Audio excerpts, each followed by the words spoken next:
बौद्ध कथा एक सागर का संगीत। एक कथा मैंने सुनी थी। हजारों वर्ष पूर्व परमात्मा के मंदिरों का एक नगर सागर में डूब गया था। उस सागर में डूबे उन मंदिरों की घंटियां आज भी बजती रहती है। शायद पानी के धक्के उन्हें बजा देते होंगे या वहां भागती मछलियों से टकराकर वे बजती रहती होगी।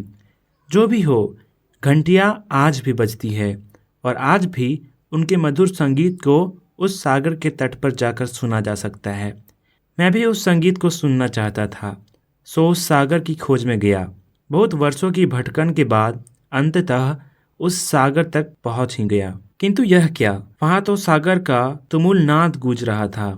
लहरों के थपेड़े चट्टानों से टकराकर उस एकांत में अनंत गुना हो प्रतिध्वनित हो रहे थे। न तो वहां कोई संगीत था, न किन्हीं मंदिरों की बजती कोई घंटियां थी। मैं तट पर कान लगाकर सुनता था, लेकिन वहां तो तट पर टूटती लहरों की ध्वनि के अतिरिक्त और कुछ भी नहीं था। फिर भी मैं रुका।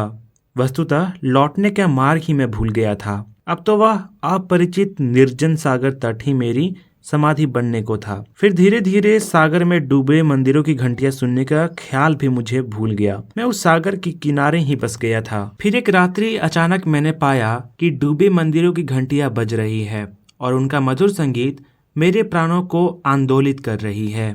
मैं उस संगीत को सुनकर जाग गया और फिर तब से सो नहीं सका। अब तो भीतर कोई निरंतर ही जागा हुआ है। निंद्रा सदा को ही चली गई है और जीवन आलोक से भर गया है, क्योंकि जहाँ निंद्रा नहीं है वहाँ अंधकार नहीं है और मैं आनंद में हूँ। नहीं, मैं आनंद ही हो गया हूँ, क्योंकि जहाँ परमात्मा के मंदिर का संगीत है वहाँ दुख कहाँ। क्या तुम भी उस सागर के किनारे चलना चाहते हो? क्या तुम्हें भी परमात्मा के डूबे मंदिरों का संगीत सुनना है? तो चलो, स्वयं के भीतर चलो।